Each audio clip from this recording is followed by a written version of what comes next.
Welcome back to हम आप और दानिश्वर। और जिस टॉपिक पे हम आज बात कर रहे हैं वो है रिलेटेड टू सानेहाय सियालकोट, जिसमें प्रियंका कुमारा का मर्डर हुआ। और हम असेस करना चाह रहे हैं इवेंट्स को, और हम ये देखना चाह रहे हैं कि ये इवेंट्स इस तरह के होते क्यों हैं और इसको किस तरह फ्यूचर में रोका जा सकता है। जो बात हमने अब तक की उसमें ये था कि जो बेसिक चीज हमने डिस्कस की वो ये कि कानून जो बनाया जाता है वो इसीलिए बनाया जाता है ताकि लोग हम आहंगी के साथ एक पीसफुल सोसाइटी में रह सकें। तो कानून अगर बना भी दिया जाए, लेकिन अगर लोग उसको अपने हाथ में ले लें तो मतलब इस सिचुएशन को किस तरह डील करना चाहिए। मुझे कुछ आप बताना चाहेंगे इस बारे में? हाँ, तो जो पहला हमने पॉइंट जिक्र किया वो ये था कि क्या लॉज आपके आपकी बिलीफ्स और आपके दीन के बुनियाद पे बना सकते हैं कि नहीं बना सकते, और वो एक ओपन क्वेश्चन है। लेकिन चलें, अगर हमने ये मान लिया कि हम उसकी बुनियाद पे बना रहे हैं लॉज अपने, तो फिर अगर लोग या कोई एक इंसान या कोई मजमा या कोई भी अगर उस लॉ को फॉलो नहीं करता तो उसका क्या ट्रीटमेंट होना चाहिए? क्या उसके लिए हमें क्या कोई अलग लॉ बनाना चाहिए कि भाई अगर कोई पिछला लॉ फॉलो नहीं करेगा तो उसको हम क्या करेंगे, या कोई अपने कोई लॉ को खुद ही अपने हाथ से इम्प्लीमेंट करने की कोशिश करेगा तो उसको हम क्या सजा देंगे? तो उसके मुख्तलिफ तरीके हैं उसको डील करने के। एक अगर हम सिंपल रखना चाहें चीज़ों को, तो एक सिंपल तरीके से हम ये कह सकते हैं कि भाई अगर तो आप किसी सोसाइटी में रह रहे हैं तो आप इस अग्रीमेंट से रह रहे हैं कि आपने उस सोसाइटी के लॉज फॉलो करने हैं, ठीक है। जिसका मतलब ये है कि आप ये स्टेटमेंट मान रहे हैं कि भाई मैं आप सब लोगों के साथ हूं इन रूल्स को फॉलो करने में। और जिस दिन अगर आप वो रूल फॉलो नहीं करते ना, उस दिन आप बेसिकली बगावत कर रहे हैं या गद्दारी कर रहे हैं, ठीक है। हम्म। और अगर तो फिर आपको पकड़ा जाए और आपको पूछा जाए कि भाई ये तो आपने गलत काम किया, और आप बोलें कि नहीं ये मैंने गलत काम नहीं किया, ये तो मैंने ठीक किया, तो ये तो फिर वो उस बगावत और गद्दारी का एक अगला लेवल अब आप पार कर रहे हैं। मतलब आप खुल के अपनी गद्दारी का इकरार कर रहे हैं।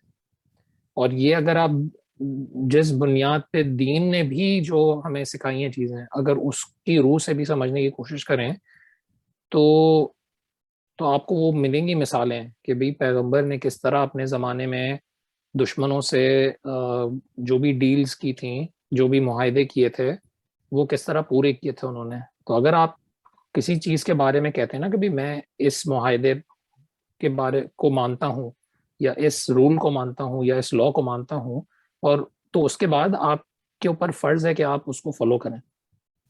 Even Islami point of view से आपके ऊपर फर्ज है कि आपने अगर किसी को कह दिया कि भाई मैं तो ये रूल मानता हूँ, हम्म। तो आपने वो फॉलो करना है, और अगर आप फॉलो नहीं कर रहे तो फिर आप कसूरवार हैं, बिल्कुल। ठीक है।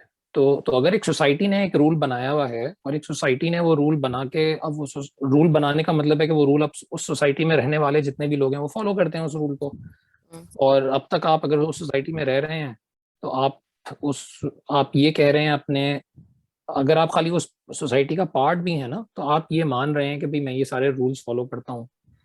तो अगर वो फिर रूल फॉलो करना छोड़ दें तो फिर अब आप बगावत और गद्दारी के मुर्तकब हो रहे हैं।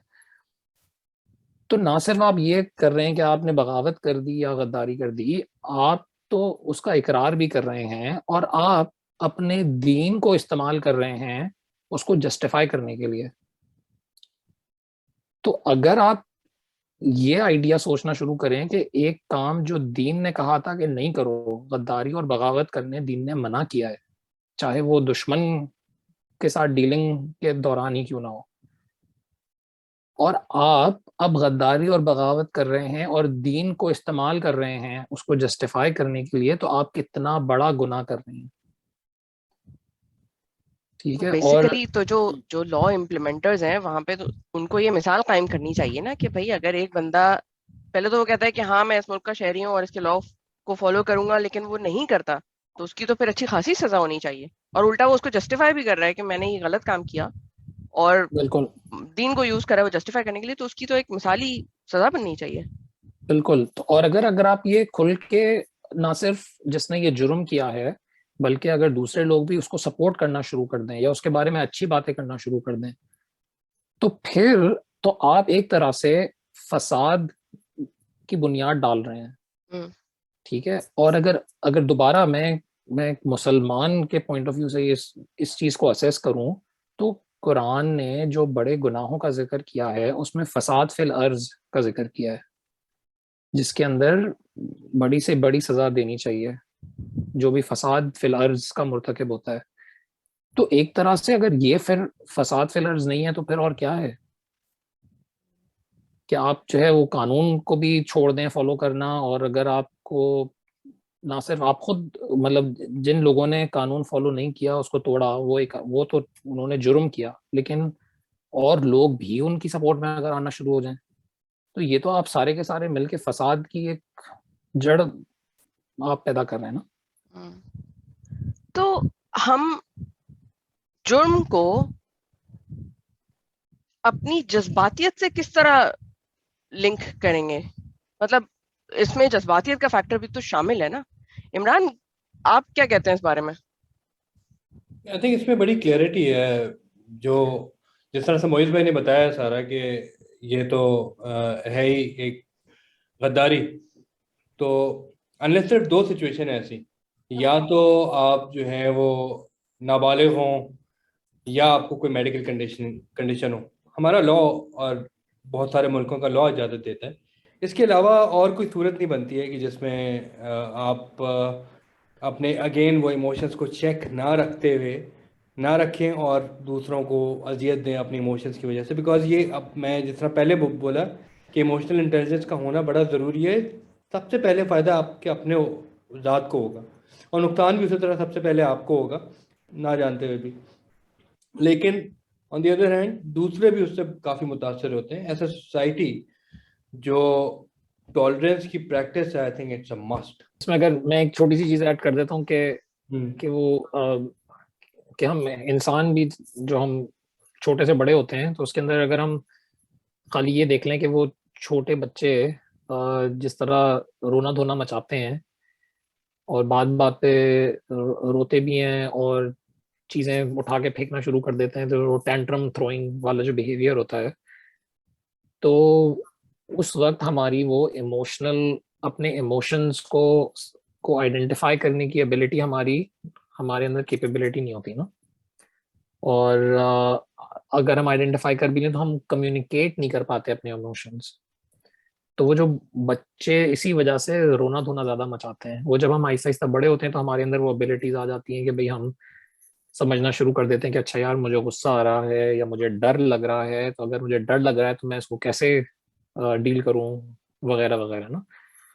तो एक तरह से ये वो इमोशनल स्टेबिलिटी हमारी जरूरी होती है सोसाइटीज को चलने के लिए, लेकिन ये पहले इंडिविजुअल लेवल पे समझने की जरूरत है कि इंडिविजुअल लेवल पे हम जब पैदा होते हैं हमारे अंदर ये नहीं होती है, जिस वजह से वो बच्चे जो है वो रोना धोना मचा रहे होते हैं।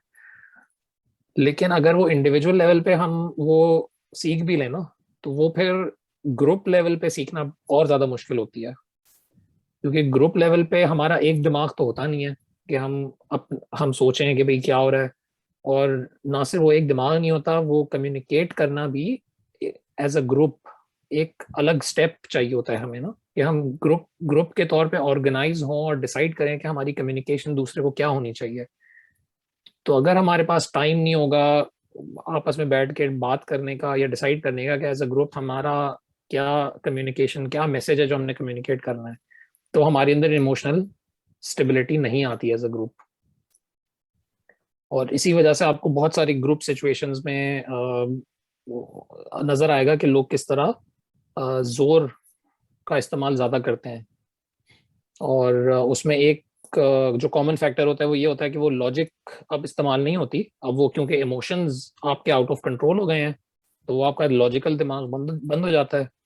और वो बिहेवियर हमें नजर आता है। इवन अगर बड़े बच्चों को डांट रहे होते हैं, अगर आप उसकी भी ऑब्जर्वेशन करें ना कि भाई कि वो बड़े और छोटे ने किस तरह बात करना शुरू की, वो आहिस्ता आहिस्ता करके बड़े की आवाज कैसे ऊंची होना शुरू होती है और वो किस तरह डांट में तब्दील हो जाती है। तो वो एक पॉइंट पे वो लॉजिकल रीजनिंग का ब्रेक डाउन होता है कि जो भी बड़ा है या तो वो सोचता है कि यार मैंने टाइम जाया नहीं करना समझाने में, बस ये मेरी बात सुन ले, या तो उसके पास रीजन ही नहीं होती या सवाल का जवाब ही नहीं होता, तो वो जवाब में फिर अपनी आवाज ऊंची करना शुरू कर देता है। और यही चीज इवन अगर बड़े आपस में बात कर रहे हो, अगर आप उसको ऑब्जर्व करें कि वो शुरू में वो बात नॉर्मल शुरू हुई और वो किस तरह टेम्परेचर राइज होता है और आवाज बढ़ती है, तो उसमें भी आपको लॉजिक की ब्रेकडाउन नजर आना शुरू होगी।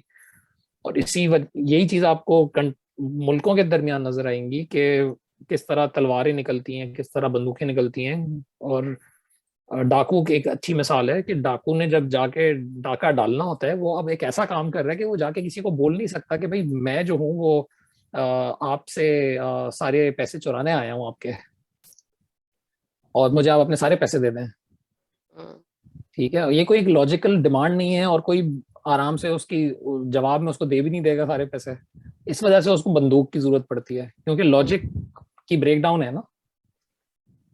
तो हाँ बोले। तो इस सारी सिचुएशन में क्राउड का प्रॉब्लम बन जाता है, क्योंकि ये जो सियालकोट का इवेंट हुआ इसमें क्राउड ने मिलकर, इतने सारे लोगों ने मिलकर एक इलॉजिकल स्टेप एग्जीक्यूट किया, which is what should I say, मतलब it's amazing how they have done it।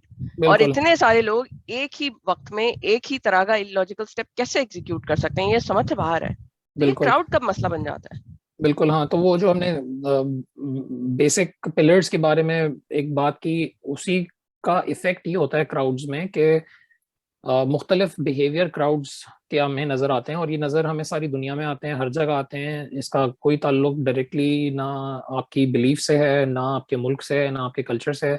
ये एक जनरल क्राउड्स के बिहेवियर्स हैं जो कि सारी दुनिया में साइकोलॉजिस्ट ने स्टडी किए हैं। उसमें से एक कहलाता है बाय स्टैंडर्ड इफेक्ट। और उसमें होता ये है कि भाई आप, उसमें उन्होंने ये स्टडी किया कि भाई एक इंडिविजुअल है, अगर मतलब मैं अपनी मिसाल लूँ तो मैं अगर रास्ते में कहीं जा रहा हूँ और मुझे अगर कोई मुश्किल में नजर आया है, तो अगर मैं अकेला हूँ वहां पे और कोई और नहीं है, तो ज्यादा चांसेस हैं कि मैं मदद करूंगा। अगर तो वहां और लोग मौजूद हैं तो कम चांसेस हो जाते हैं कि मैं उसकी मदद करूंगा जाके। ठीक है, और ये वो बाई स्टैंडर्ड इफेक्ट एक्सप्लेन करता है। इस पे एक्सपेरिमेंट्स भी किए उन्होंने, और इसका लिंक भी हम डाल देंगे यूट्यूब पे, इस पे इसकी वीडियोस भी मौजूद हैं। तो एक तो ये एक साइकोलॉजिकली एक क्राउड का एक बिहेवियर थोड़ा सा डिफरेंट होता है इंडिविजुअल से अगर कंपेयर किया जाए, तो अच्छा काम करने के चांसेस कम हो जाते हैं क्राउड में। इंटरेस्टिंगली उसके और एंगल्स भी हैं कि जैसे ही पहला आदमी मदद करने की पहल करता है ना, पहला कदम उठाता है, तो दूसरे लोग क्या फिर हेल्प करने के चांसेस बढ़ जाते हैं। तो कोई अगर मेरे सामने कोई हेल्प करने चला गया ना, तो अब ज्यादा चांसेस हो जाएंगे कि मैं भी हेल्प करने चला जाऊंगा। ठीक है, ये वो बाय स्टैंडर्ड इफेक्ट के मुख्तलिफ एंगल्स हैं। लेकिन बुनियादी तौर पे पहली चीज ये है कि इनफरादी तौर पे अगर खाली मैं ये देख रहा हूँ कि भाई मेरे सामने कोई मुश्किल में है, तो अगर और लोग मौजूद हैं तो मेरे हेल्प करने के चांसेस, मदद करने के चांसेस कम हो जाते हैं। और दूसरी साइड पे एक और इफेक्ट है जिसको डिफ्यूजन ऑफ रिस्पॉन्सिबिलिटी के नाम से जिक्र होता है उसका। उसमें ये होता है कि जो जिम्मेदारी का एहसास होता है ना, वो हमारा बढ़ जाता है। तो वहां पे बैड बिहेवियर या गलत काम करने के चांसेस बढ़ जाते हैं इनफरादी तौर पे। तो मैं हो सकता है वैसे बहुत बुरा समझता हूँ कि भाई जाके मैंने पत्थर उठा के मैंने शीशे तोड़ देने किसी दुकान के, लेकिन अगर और बहुत सारे लोग कर रहे हैं ना, तो अब मेरे नजदीक वो इतना बुरा काम नहीं है कि मैं उठा के अब तोड़ना शुरू कर दूं शीशे, क्योंकि अब वो मेरी एक जिम्मेदारी खाली नहीं बनी, वो डिवाइड हो गई बहुत सारे लोगों में ना। तो ये भी एक साइकोलॉजिकल इफेक्ट होता है हमारे ऊपर, और ये सारी दुनिया में कॉमन है। आई थिंक इसकी क्लासिक एग्जांपल अगर हम किसी पब्लिक पार्क की एग्जांपल लें पाकिस्तान में, क्योंकि सब कचरा फेंक रहे होते हैं ना, इसलिए आप गिल्ट नहीं फील करते कि यार मैं भी कचरा फेंक रहा हूँ, हालांकि काम सब गलत कर रहे हैं, मिल के कर रहे हैं। बिल्कुल बिल्कुल ऐसे ही है। तो ये चीजें होती हैं। और और उसके और 2-3 और एंगल्स भी हैं। मतलब अगर खाली ब्रीफली अगर उसका जिक्र कर लें कि अगर कोई नहीं देख रहा, फर्ज करें कि एक ऐसी जगह पे हूं मैं कि जहाँ पे कोई मौजूद नहीं है, कोई मुझे नहीं देख रहा, और वहां पे अगर मुझे रास्ते में कोई कीमती चीज पड़ी हुई मिल गई, चाहे वो पैसे हों फर्ज करें, तो अब ज्यादा चांसेस हैं कि मैं वो पैसे उठा के जेब में डाल लूंगा और किसी को नहीं बताऊंगा। लेकिन अगर वहां लोग गुजर रहे हैं आसपास, तो या तो मैं वो पैसे उठाऊंगा नहीं, या अगर मैं पैसे उठा भी लूंगा ना, तो ज्यादा चांसेस हैं कि मैं इधर उधर पूछूंगा कि यार ये किसके पैसे हैं। ठीक है, तो ये भी साइकोलॉजिकल रिस्पॉन्सिबिलिटी हमारी, एक डिफरेंट तरीके से बिहेव करते हैं हम लोग, जिसको वो एनोनिमिटी के अंडर इसका जिक्र आता है कि जहाँ पे किसी को पता नहीं चलता कि हम कौन है। और ये वाला बिहेवियर आपको इंटरनेट पे भी नजर आएगा कि सेम इंसान रियल लाइफ के अंदर वो उस तरह की बातें नहीं करता जिस तरह की बातें वो यूट्यूब पे कमेंट्स पे करेगा जाके, और वो जिस तरह खुल के वो किसी की बुराई करना शुरू कर देगा या किसी को बुरा भला कहना शुरू कर देगा, वो अपनी आम जिंदगी में किसी के सामने खड़ा होकर वो उस तरह की बात नहीं करेगा। लेकिन वो स्क्रीन के पीछे के पर्दे के पीछे वो उस तरह की बातें करना शुरू कर देता है, जहां पे उसका नाम भी इस्तेमाल कभी नहीं हो रहा होता ना, क्योंकि आप कोई भी नाम लेके अपना चूज करके आप अपना अकाउंट बना लेते हैं। तो उस वजह से हमारा बिहेवियर इन चीजों पे भी डिफरेंट हो जाता है। तो ओवरऑल अगर वो सारी चीजों को हम मिला के देखें कि हमारी वो इमोशनल स्टेबिलिटी कैसे, क्या रोल प्ले कर रही होती है, और हमारी इमोशनल कंट्रोल हमारा होता है नहीं होता, और ये बाकी जो इफेक्ट्स हैं जिनका हमने जिक्र किया, तो अगर वो सारे फैक्टर्स अगर आपके अलाइन होना शुरू हो जाए ना, तो ज्यादा चांसेस होते हैं कि हमारे अंदर का हैवान वो बाहर आना शुरू हो जाता है। सही, और शायद हुआ भी यही होगा। आई थिंक हम यहाँ लेते हैं एक ब्रेक, और ब्रेक के बाद फिर हम इस डिस्कशन को कंटिन्यू करेंगे। Thank you. Thank you.